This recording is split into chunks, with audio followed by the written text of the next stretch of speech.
Pour convaincre. Qui va vous convaincre ce soir? Il s'agit d'un fils du pays, en la personne de l'honorable Ngoï Kassanji, député national, président d'un parti politique, gouverneur honoraire de l'ex-province orientale. Avec lui, nous allons essayer un peu de parler sur la vision d'un homme politique. Particulièrement, quelle est sa vision en tant qu'un homme d'État pour ce pays, pour les provinces, en fait, pour le développement de la RDC. Aujourd'hui, il se pose un problème dans le chef de plusieurs personnes qui se disent hommes d'État, qui se disent politiciens, qui n'ont pas de vision. Quelle est sa vision et surtout, quelle est la vision qu'il peut incarner dans le chef de la jeunesse qui se font passer aujourd'hui comme des boucliers par plusieurs politiciens. Nous allons essayer aussi de parler sur cette question de blocage au niveau de la CENI. Qui sera le prochain Corneille Nangaa? Il y a un blocage. Les six confessions religieuses avaient donné leur nom au niveau du Parlement. Malheureusement, le président de l'Assemblée nationale a ramené encore les confessions religieuses à la table. Ils doivent encore reprendre leur conciliabule. On ne sait pas quelle viendra la CENI, y aura-t-il le glissement? Point d'interrogation. Et puis la question de la maison qui était dite, s'il faut le dire, spoliée ou encore récupérée par M. Gabriel Mokia. Où en sommes-nous avec cette question? Ngoï Kassanji était-il lésé? Il a échoué? Il a abandonné? Qu'est-ce qui se passe? Vous aurez les réponses dans cette émission. Encore une fois, bonsoir. Honorable Ngoï Kassanji, bonsoir. Bonsoir, Madame Minouska. Comment allez-vous? Je vais bien, merci à vous. Dieu fait grâce. Dans trop de jeux, honorable Ngoï Kassanji, il se pose aujourd'hui un problème dans le chef de certains politiciens. Plusieurs adhèrent dans la politique sans vision. Vous, en tant que politique, en tant qu'un homme d'État, quelle est votre vision pour ce pays? Pour ce pays, le premier chantier reste la paix et la sécurité des citoyens. Par la paix, j'entends mettre fin à toutes ces poches d'insécurité qu'on constate ça et là et qui ternissent l'image de notre pays, qui empêchent les investissements dans notre pays. Du coup, nous sommes considérés comme une zone rouge dans laquelle on ne peut pas investir. Et pourtant, nous avons d'énormes richesses qui nécessitent qu'ils soient des richesses au lieu d'être un potentiel. Nous avons des potentialités, mais qui ne sont pas exploitées. Tant que ces potentialités ne sont pas exploitées pour les rendre une richesse pour le pays, eh bien, on est pauvre. Et donc, il faut sortir de la ligne rouge, sortir de cette zone rouge où nous sommes et pacifier le pays. C'est le premier chantier. Comme j'ai dit, la paix, il y a la sécurité des citoyens. Par la sécurité, j'entends un pays où il fait beau vivre, où il n'y a pas de tracasserie, où on ne ravit pas les biens des citoyens pour rien, pour régler les comptes, etc. Un pays où les citoyens se sentent chez lui. Et donc, instaurer cette sécurité-là pour le peuple. Une justice distributive, c'est-à-dire une justice où chacun connaît ses droits et il sait également ses limites. Que vous soyez qui que ce soit, que vous ayez n'importe quel pouvoir, vous avez vos droits, vous avez également vos limites. Là où vos droits commencent, il y a aussi les droits des autres, les limites aussi de ce droit-là. Vous n'êtes pas, ce n'est pas un pays où il y a le libertinage, où chacun peut faire n'importe quoi. Ensuite, mettre le peuple au travail. Chacun doit travailler. Nous sommes un pays immensement riche de par notre démographie, de par le nombre de populations d'habitants sur le territoire congolais. Nous sommes à peu près à 100 millions, on n'a pas encore fait les recensements. Donc, mais ce nombre-là de population doit être considéré comme un atout majeur à mettre à profit pour développer ce pays.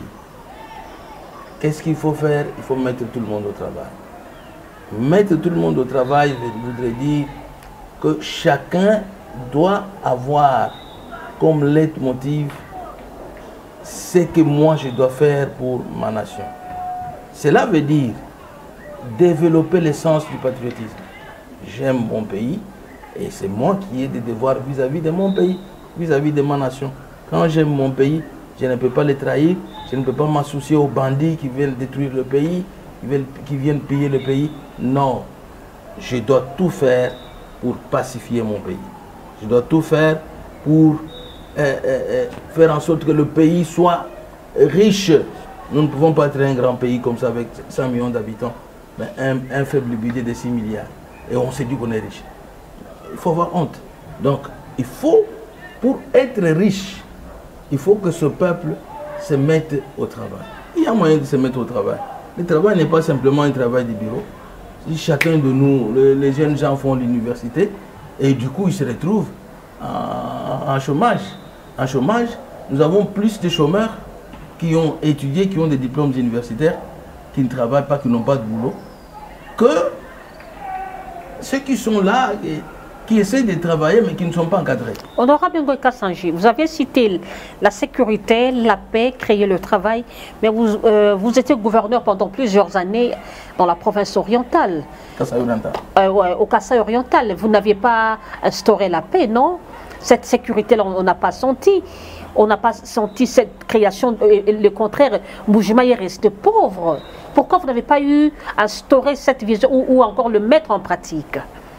Peut-être que certaines informations, Madame Minouska, ne vous sont pas parvenues.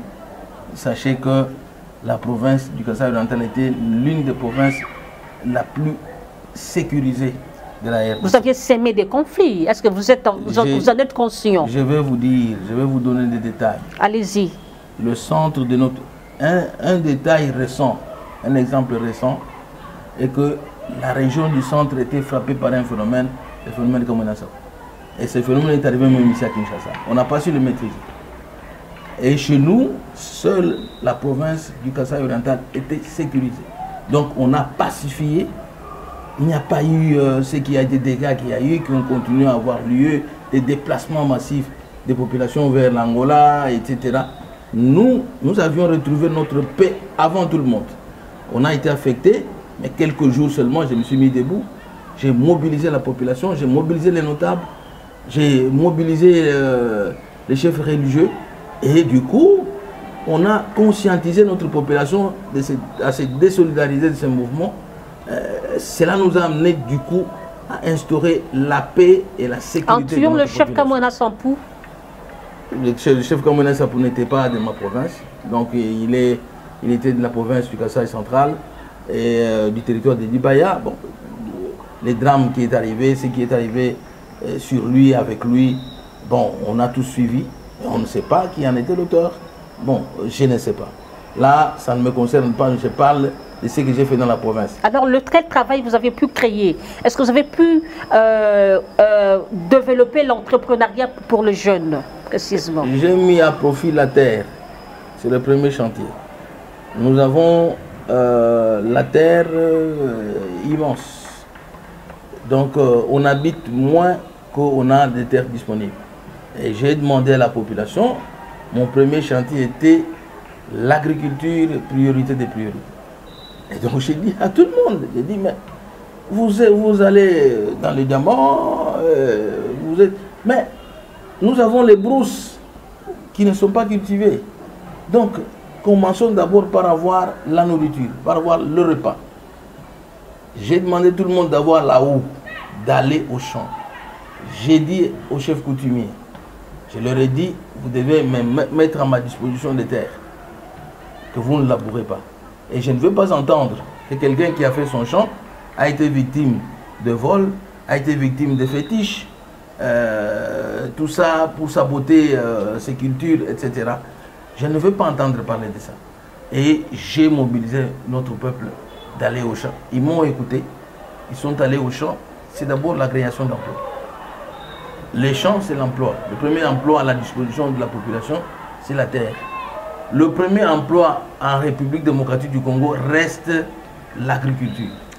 Et donc, il faut investir dans l'agriculture, il faut encadrer la population dans l'agriculture. Et qu'est-ce que j'ai fait? En mettant à la disposition gratuitement les champs à la population, en leur dotant des semences améliorées, donc la province n'a fait que donner des semences améliorées, j'ai mobilisé les partenaires qui m'ont accompagné dans ce sens-là. Et nous avons mis le personnel agricole, donc c'est-à-dire ceux qui sont payés. Aujourd'hui, nous avons des agronomes qui touchent les salaires, mais qui n'ont pas de travail.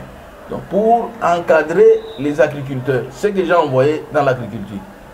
Et tous les jeunes gens qui étaient dehors pour fumer du chanvre, pour boire l'alcool indigène, etc., sans rien faire, je les ai tous envoyés au champ. Mais qu'est-ce que ça fait que, en parlant de ces belles initiatives, mais pendant que vous étiez au pouvoir, on criait toujours à la pauvreté en Mbuji-Mayi.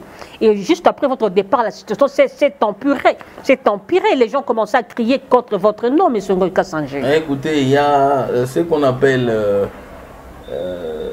dans les jargons de... La manipulation du parti, hein, donc de certains partis, ce qu'on appelle diabo. La diabolisation. Diabo.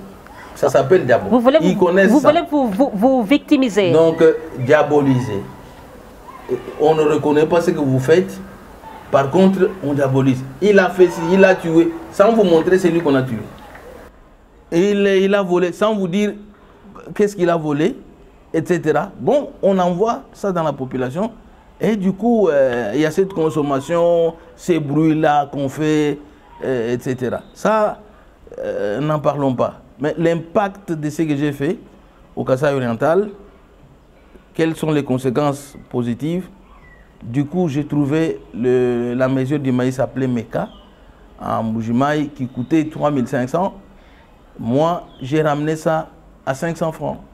Et tout le monde avait à manger. Tout le monde avait son champ. Tout le monde avait du travail. Tout le monde de ce travail-là, vous avez à manger. Et qu'est-ce qu'on a fait? Il fallait réhabiliter les routes de dessert agricole pour évacuer les produits des champs vers les centres de consommation de la ville de Mbuji-Mayi. Et ça, on l'a fait. 1500 km de routes ont été réhabilités.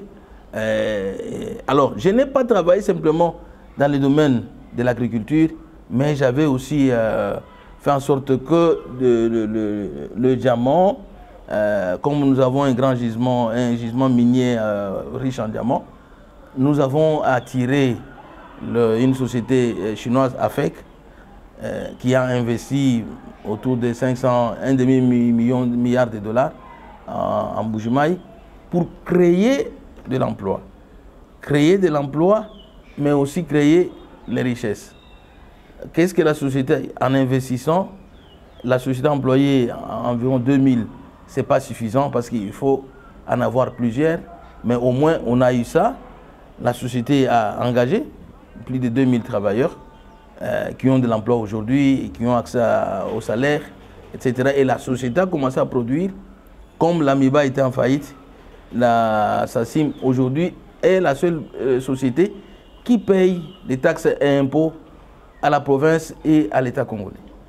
En même temps, la présence de la société, nous avons fait en sorte qu'il y ait la construction d'une centrale hydroélectrique pour donner de l'électricité et à la province et à la société pour faire tourner les machines. À ce jour, nous avons une centrale hydroélectrique d'une capacité de 12 MW et 6 MW sont destinés à la production, donc pour la SACIM, la société SACIM, et 6 autres MW sont destinés à la consommation de la population. En parlant de mines, Ngoï Kassanji, vous aviez investi dans les mines tout en ravissant les diamants d'autrui, non? Vous êtes comporté en gourou. C'est ce que je vous ai dit, hein? C'est ce que je vous ai dit, que c'est la diabolisation. Donc, c'est ce qu'on appelle la diabo, c'est connu. Quand je dis diabo, les auteurs connaissent ce que je suis en train de dire. Ngoï Kassanji est loin de ravir un bien de quelqu'un. Je suis chrétien d'abord. Si vous connaissez les branhamistes, je suis chrétien branhamiste. Je suis baptisé depuis les années 1980. On reconnaît un chrétien par les actes, non par le... Par les actes. Et ensuite, diamantaire que j'étais, pour être président de la corporation de diamantaires, il faut être un homme honnête. C'est parmi les premiers critères. Vous n'étiez pas président de Diamanté parce que vous avez usé de votre place, de votre pouvoir de gouverneur? Non, je n'étais pas encore au pouvoir. J'étais un simple monsieur. J'ai commencé par étudier, faire mes études, et en terminant mes études humanitaires, j'ai voulu être d'abord enseignant pour avoir le moyen de continuer de poursuivre mes études universitaires. De là, j'ai trouvé que dans l'enseignement, je ne pouvais pas y parvenir, je resterais un monsieur comme ça. À partir de ce que je vivais dans les réseaux qui manquaient où nous étions. Et de là, je me déciderai d'arrêter dans l'enseignement et d'aller dans les mines. Je vais vous donner l'exemple que dans les mines, on peut se faire de l'argent. On peut devenir riche. Mon exemple, je peux le dire. L'argent que j'ai eu dans ma vie, les gros diamants, je n'étais pas au pouvoir. Vous n'avez pas spolié les diamants d'autrui? Jamais. Donc je vous donne l'exemple en 2000.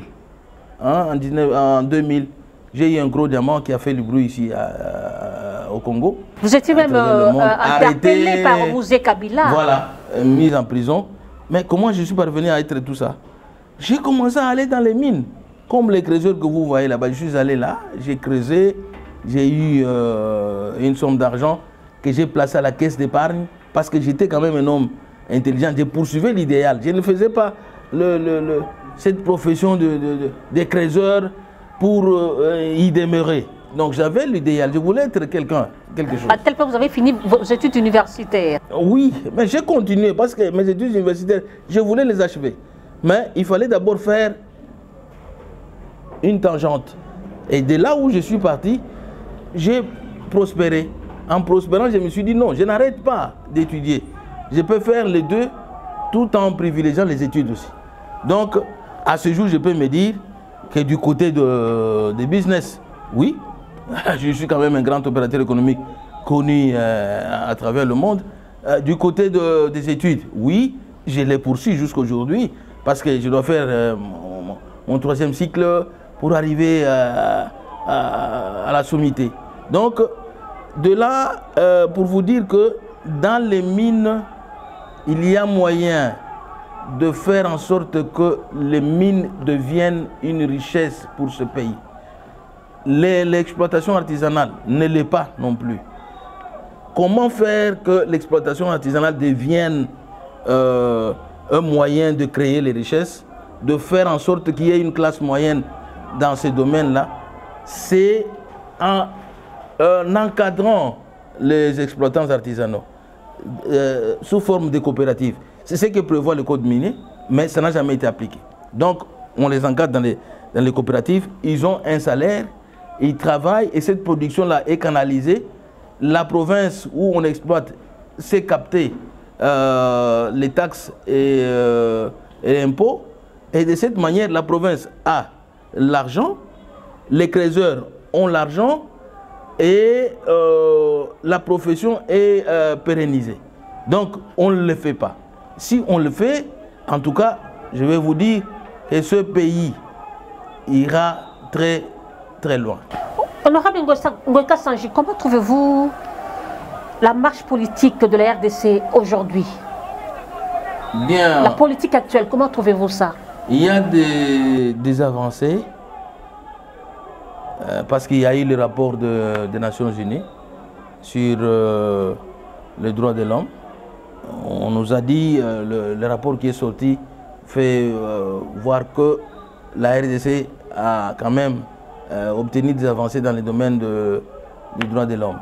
À 45 ou 50% même sur l'ensemble de la République, à 10% dans les zones où il y a la guerre ou occupée, quelque chose comme ça. Alors, ces avancées, d'un côté, mais on recule. On est en train de reculer en termes d'intolérance tribale, intolérance politique. On sème la haine, la zizanie, à gauche, à droite. Quand vous parlez de l'intolérance, vous insinuez quoi? On voit aujourd'hui que les gens privilégient les ethnies, ce qui n'en était pas. Donc avec le président, le feu maréchal Mobutu, on a réussi à avoir cette fierté de l'unité nationale. Donc il a lutté contre le tribalisme. Ça, nous devons l'en féliciter. Mais il ne faut pas qu'après plusieurs années, qu'on retombe dans le tribalisme. Comment on fustige quelqu'un parce qu'il a été nommé, il est nommé parce qu'il est tel, il est un tel. Non. Bon, si je mérite être là, on me nomme. Mais on trouve les compétences partout, dans toutes les provinces, il y a des compétences. Ce n'est pas seulement dans un seul coin qu'on peut trouver les compétences, honorable Ngoï Kassanji. Je vais vous donner l'exemple aujourd'hui. Nous avons Christophe Mbosso, c'est une compétence. Il est à l'Assemblée nationale. Christophe Mbosso n'a pas été nommé, il a été élu, c'est différent. Mais il a été proposé par une famille politique. Il a été élu. Il a été proposé pour être élu. Dans ce sens-là, il n'y avait pas élection, si je vais vous prendre au mot. Parce que en ce qui concerne les élections, c'est une compétition. Donc, il a été plébiscité. Suivez-moi bien, ouais. Madame Minouska. Pour arriver à l'élection, il faut que votre composante vous propose. Et cette composante, c'est elle qui était majoritaire. N'est-ce pas que l'élection est un jeu démocratique? Un jeu démocratique, mais la démocratie veut dire la loi de la majorité. Si vous êtes majoritaire, vous gagnez. Si vous n'êtes pas majoritaire, vous ne gagnez pas. Et il s'est fait que la majorité au Parlement était de l'Union sacrée et il fallait qu'il soit proposé. Il a été proposé par qui? Qui est le chef de l'Union sacrée? Est-ce qu'il est de chez lui? Il est de Bandundu? Non. C'était juste pour faire... Le chef de l'Union sacrée, c'est Félix Antoine Tshisekedi Tshilombo. Il est du Kasaï oriental. Il a proposé Mbosso qui n'est pas de sa province. C'est lui qui dirige maintenant l'Assemblée nationale. Nous avons Modeste Bahati. Ce sont les premières institutions du pays. Modeste Bahati. Il est d'où? Donc Modeste Bahati est de Bukavu là-bas, du Sud Kivu. Il a été proposé par qui? Hormis ces deux institutions. Fonçons, avançons. Je vous donne le premier ministre du pays. Il vient d'où? Il ne vient pas du Kasaï, il vient du Katanga. C'est lui qui dirige. Est-ce que vous ne trouvez pas aussi que non, on est en train de stigmatiser une tribu par rapport aussi au comportement des autres? Donc on a vu la Kayasa. Hier on a critiqué le FCC, ils étaient quand même tolérants, non? Mais aujourd'hui nous constatons lorsque quelqu'un émet un avis contraire à ceux de l'UDPS, on l'attaque, on l'insulte. Bon, je ne suis pas d'accord avec cette pratique-là. Je crois non plus aussi le président. Vous étiez à tout moment vilipendé, mais on n'a pas vu Ngoï Kassanji passer insulté. Pourquoi cette intolérance aujourd'hui? Bon, le chantier des changements de mentalité n'est pas un chantier facile. Donc il faut vraiment une école pour enseigner l'idéologie des partis politiques. Les partis politiques ne veut pas dire être membre d'un parti, ne veut pas dire des pratiques anticonstitutionnelles. Donc ça, c'est un chantier sur lequel chaque parti doit travailler. Et je ne vois pas simplement un seul parti, je vois tous les partis. Parce que s'il y a tolérance, si on sait qu'aujourd'hui, celui qui est au pouvoir, hier c'était Joseph Kasavubu, après Joseph Kasavubu, qui était du Congo central, il y a eu le Marshal Mobutu, qui est de l'Équateur, du Grand Équateur. Après le Marshal Mobutu, il y a eu le musée Laurent Désiré Kabila et Joseph Kabila qui venait du Katanga. Aujourd'hui, nous avons Félix Antoine. Donc le pouvoir marche. Le pouvoir n'est pas stagnant. Alors, quand on comprend, aujourd'hui, c'est le temps des tels. Mais ces tels-là doivent être en mesure de se dépasser, de ne pas mettre les émotions avant tout. Dans notre comportement, nous aussi, moi je suis Kassaïen, mais bon, je suis tolérant. Hein. Je crois que plusieurs Kassaïens le sont. Mais quand on vous fustige, quand vous entendez qu'à partir d'une nomination, c'est le bruit partout, hein, quand on a nommé, par exemple, le gouverneur de la Banque centrale. Le gouverneur de la Banque centrale, on oublie que le premier ministre de ce pays, il vient du Qatar. Bon, pourquoi on a nommé le premier ministre de... Honorable Ngoï Kassanji, parlons un peu sur cette question du blocage au niveau de la CENI. Où en sommes-nous?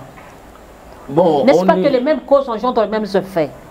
Moi, je crois que j'en appelle à la prise de conscience des acteurs politiques, de la société civile et des chefs de confession religieuse. Nous devons voir l'intérêt de la nation avant tout. Si nous aimons le pays, nous devons prendre conscience des actes que nous posons. Est-ce que les actes que je pose vont faire avancer le pays ou vont le faire reculer. Si ce qu'on a fustigé hier, qu'on a dénoncé hier, doit revenir, non, nous devons corriger. Moi, je pense qu'il y a eu beaucoup de choses qui ont été corrigées. Hein. D'abord, dans la loi sur la CENI, il y a beaucoup d'avancées. Il y a des étapes, donc les garde-fous qui sont mis de manière à ce qu'il n'y ait pas de dérapage. Mais, que voyons-nous? Les pasteurs des églises, hein, ceux qui sont appelés à nous prêcher de la bonne conduite, du respect de la parole de Dieu, etc. Que font-ils aujourd'hui? Ils nous déçoivent. Hein? Ils nous déçoivent. C'est dans cette composante-là qu'il y a des problèmes, qui n'arrivent pas à s'entendre. Et maintenant, que ferions-nous? Laisser ici l'Église catholique... Alors qu'ils nous prêchent la réconciliation. Mais comment est-ce que nous croyons nous allons nous réconcilier quand eux-mêmes ne savent pas se réconcilier? Quand eux-mêmes ne savent pas dégager un consensus? Est-ce que vous ne voyez pas que nous sommes sur le même piste de Malonda 2, Malonda 2, Kadima, égale à Malonda 2? Parce que ce sont les mêmes 6 confessions religieuses qui avaient voté pour Malonda et contesté par le CC et l'Église catholique. Et maintenant, aujourd'hui, c'est Kadima proposé par les 6 confessions religieuses et contesté contre l'Église catholique et les CC. Pourquoi l'Église avait contesté Malonda? L'Église catholique, c'est la question que nous devons nous poser avant de parler de ce qui se passe aujourd'hui. Pourquoi l'Église catholique et protestante avait contesté Malonda? Pourquoi continue-t-il à contester aujourd'hui? Malonda était contesté parce que, disait-elle, que parce que les élections de 2018 étaient bâclées. Et celui qui était à l'origine, c'était Malonda. Il était dans le système. Mais aujourd'hui, on conteste Kadima. Pourquoi encore? Est-ce qu'il était dans le système? Selon certaines sources, qu'il a des acquaintances au chef de l'État. Non, tout simplement par rapport à ses origines. C'est ce que j'ai dit. Le tribalisme risque de ronger notre pays. Nous sommes déjà suffisamment avancés. Il faudrait que ces histoires-là de considération, si quelqu'un a de la compétence, Kadima, nul ne doute qu'il a participé dans beaucoup de Donc vous dites que le prêtre, l'Église et l'Église, ce sont des tribalistes? Bon, moi je dénonce tout simplement, je ne dis pas qu'ils sont tribalistes, mais je veux que... N'est-ce pas qu'ils ont des raisons valables qu'ils poussent aussi? Peut-être qu'ils savent aussi quelque chose sur Kadima, n'est-ce pas? Oui, mais écoutez, si c'est... Tu sais, hein, si tu es quelqu'un, un homme marié, tu divorces, tu as chassé ta première femme, première épouse, tu te maries à une deuxième épouse, tu chasses encore la deuxième épouse, les gens diront que c'est vous le problème. Vous voyez? Il faut se poser la question, est-ce que...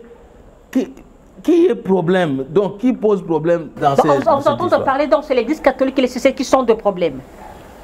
Bon, je me demande pourquoi simplement elle.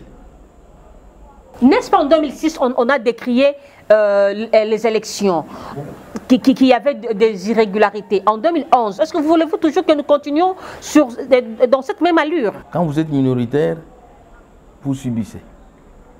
Et quand vous subissez, pour vous élire, pour être élu... Donc il faut subir les légitimités.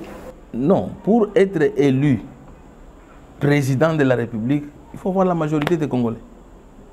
Et quand la majorité des Congolais dicte leur volonté, celui qui est minoritaire doit se soumettre, doit accepter, reconnaître sa défaite. En parlant aussi de la majorité des Congolais dont vous faites allusion des 6 confessions religieuses.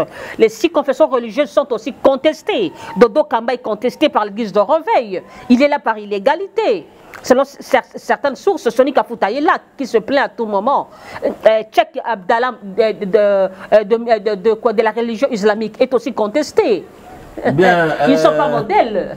Vous savez qu'il n'y a pas l'unanimité. L'unanimité n'est pas la démocratie. Et souvent, le plus souvent, les minoritaires sont toujours contestés. Mais la démocratie est malheureusement la loi de la majorité. Donc, comment est-ce que vous avez cité le pasteur Dodo Kamba. Dodo Kamba. Oui. Bon, comment est-il parvenu là? C'est parce qu'il y a eu la majorité des églises. On accuse la main noire, le pouvoir en place. D'abord, comment ils sont arrivés au pouvoir? C'est parce qu'il y a la majorité des églises qui l'a propulsé. La majorité l'a propulsé là, et le pouvoir a sanctionné, a reconnu ce que la majorité a décidé. Un point, un trait. Donc, il y avait eu corruption des billets de banque, l'église a été corrompue. Il faut que cette allégation, parce que toute allégation, il y a des allégations qui peuvent être mensongères et peuvent être avérées. Il faut que les allégations soient avérées. Donc, il faut montrer, prouver qu'il y a eu effectivement comme corruption. Et la corruption est prohibée. Donc, il faut, si vous êtes sûr, vous avez les éléments de preuve qu'il y a eu corruption, amenez le dossier devant la justice. Honorable Ngoï Kassanji, nous sommes en train de tendre vers la fin de l'émission. Où en sommes-nous avec votre question de la maison qui a été récupérée par Mokia? Vous criez la justice, Ngoï Kassanji, un ancien homme fort, dépouillé de toutes vos forces.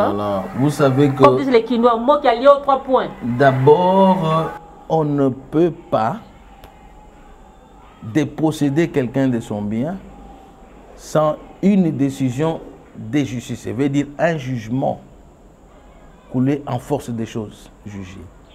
Et donc, je suis chez moi, je suis détenteur d'un certificat d'enregistrement. Je me réveille un jour, je vois les policiers dans ma parcelle sans qu'on m'ait dit quoi que ce soit. Et c'est une lettre administrative, c'est-à-dire une ordonnance. C'est un document signé par un homme qui s'appelle Baking. Dans son bureau, il signe, il dit Dékerpissé Ngoï. Sans m'informer ou quoi, sans soubassement. Il n'y a pas une décision sur laquelle il s'est basé pour me faire sortir de ma maison. Des choses de manipulation. On vient au détriment de la loi. On me sort seul sur une décision qui concernait 5 personnes, 5 concessions. Et je vais vous dire que dans la même concession, il y a une partie qui a été achetée par la Banque centrale. Le gouverneur de la Banque centrale est là. Et cette concession continue à appartenir à la Banque centrale. Il n'y a que Ngoï Kassanji qui doit être éjecté. Il est éjecté pourquoi? Et quelques mois après, je vous informe que le premier président de la Cour de cassation écrit à M. Bakenga pour lui dire nous sommes dans un état de droit. Je l'écris. Il a copié mon avocat. Nous sommes dans un état de droit. Messieurs, il faut savoir que les décisions que nous prenons doivent avoir un soubassement. Je vous prie de revoir votre décision qui n'a pas trait avec l'état de droit. M. Bakenga reçoit la lettre. Parce que j'ai parlé avec lui, j'ai les éléments sur la messagerie. Il reçoit la lettre et du coup, il y a un haut magistrat qui a été appelé, qui est allé, je ne sais pas, parce que le président de la République a parlé de certains conseillers qui disent des choses, qui influencent, qui vont même influencer la justice. Aujourd'hui, où en sommes-nous? Vous êtes vaincu? Écoutez-moi un peu. Une lettre du premier président de la Cour de cassation adressée à M. Baking, copiée à tout le monde. Quand on appelle un haut magistrat là-bas, qu'est-ce qui s'ensuit? Il s'ensuit une... donc le premier président s'est redit, il dit, au vu des éléments que j'ai, j'annule ma lettre. Or, cette lettre qu'il avait adressée à Bakenga, M. Bakenga, le président du tribunal de grande instance, était accompagné d'un rapport. Mais l'annulation de sa lettre n'est pas accompagnée d'un rapport, c'est une lettre écrite. Aujourd'hui, où en sommes-nous? Donc, vous avez abandonné? Je ne peux pas abandonner ma propriété, où je suis détenteur le seul détenteur de cette d'enregistrement. Je vais vous informer. Vous n'êtes pas en train de payer ce que vous avez sémé hier? Il y a un élément, avant d'en arriver à votre question, l'élément que je vous donne est que le même Baking va prendre encore une ordonnance, une autre lettre administrative pour demander aux conservateurs de la Gombe, immobilier, d'annuler mon certificat d'enregistrement et d'établir un certificat d'enregistrement en faveur de M. Moké, qui n'est nulle part. Moké n'a jamais été dans un document. Il brandit les noms de certaines personnes comme ça. Oui, je suis, oui, c'est celui-ci ou c'est celui-là. Établissez les certificats d'enregistrement au nom de M. Mokia. Le conservateur lui dit je ne peux prendre une telle décision que sur base d'un jugement, d'un jugement coulé en force des choses. Donc, il n'y a pas de jugement, une ordonnance, je ne peux pas. Il va l'accuser au parquet. Vous voyez, le conservateur s'est défendu. Donc, si je ne suis pas, je suis en dehors de ma maison, de ma propriété, c'est tout simplement ce qu'on appelle l'injustice qui ne doit pas exister dans un état de droit. Donc, si nous prenons l'état de droit, eh ben... Répondez à ma question, car nous faisons la course avec le temps. Vous n'êtes pas en train de payer, de récolter ce que vous aviez sémé hier. Nous, on a sémé l'amour, la justice pour tous. Raison pour laquelle... Je vous ai dit que chez nous, on a mis à profit l'unité, la cohésion de la province pour bouter dehors les phénomènes comme un assapo. Nous avons associé la notabilité, c'est que j'étais en harmonie avec les notables. Nous avons associé les chefs de confessions religieuses, c'est qu'on était en harmonie avec eux. On a associé la société civile, on était en harmonie avec les diamantaires, avec les agriculteurs, etc. pour arriver à instaurer la paix, pas l'injustice. Donc ça, c'est une chose qui ne nous caractérise pas. C'est ce qui vous a boosté à aller à l'Union Sacrée pour un jour récupérer votre maison? Je n'ai pas adhéré à l'Union Sacrée pour récupérer ma maison, parce que c'est ma propriété. J'en suis sûr. Quand les valeurs républicaines sont instaurées, sont en train d'être instaurées, là, j'invite. Alors, j'ai saisi directement le chef de l'État. J'ai adressé ma lettre. Mon avocat a écrit à ce niveau-là que lui, le magistrat suprême, se saisisse du dossier, qui n'est pas à confondre avec le tribalisme. Parce qu'aujourd'hui, on voudrait tribaliser. Parce que quand on l'a fait, on n'a pas considéré le tribalisme. Aujourd'hui, si on doit restaurer Ngoï dans ses droits, parce que ce sont mes droits, moi qui ai été un aventurier, vous pouvez voir l'aventurier comment il parle. L'insulte facile, des choses comme ça. Donc, nous sommes calmes. J'ai adhéré à l'Union Sacrée par conviction, parce que moi, je suis chrétien. Et je sais que toute autorité vient de Dieu. Je ne peux pas être un opposant. Un chrétien ne sera pas un opposant. Un chrétien soutiendra toujours l'autorité établie. Un chrétien ne sera pas un opposant. Jamais. Nous sommes arrivés à la fin de l'émission. C'était ça votre dernier mot? C'est mon dernier mot. Monsieur Ngoï Kassanji, merci. Merci beaucoup. Mesdames et messieurs, nous sommes arrivés à la fin de l'émission. Nous vous rappelons que nous recevions pour vous l'honorable Ngoï Kassanji, député national, gouverneur honoraire, président d'un parti politique. Avec lui, on a essayé de parler sur sa vision en tant qu'un homme d'État. Il a explicité sa vision. Il a martelé sur la paix, justice et travail. Et puis, on a essayé de parler sur cette question de blocage au niveau de la CENI. Et puis, sur cette dernière question, sur la spoliation ou encore la récupération de sa dite maison de la part de M. Gabriel Mokia. Merci de votre attention soutenue. Que Dieu bénisse la République démocratique du Congo et que Dieu garde son peuple à bas les tribalismes. Au revoir, Inch'Allah.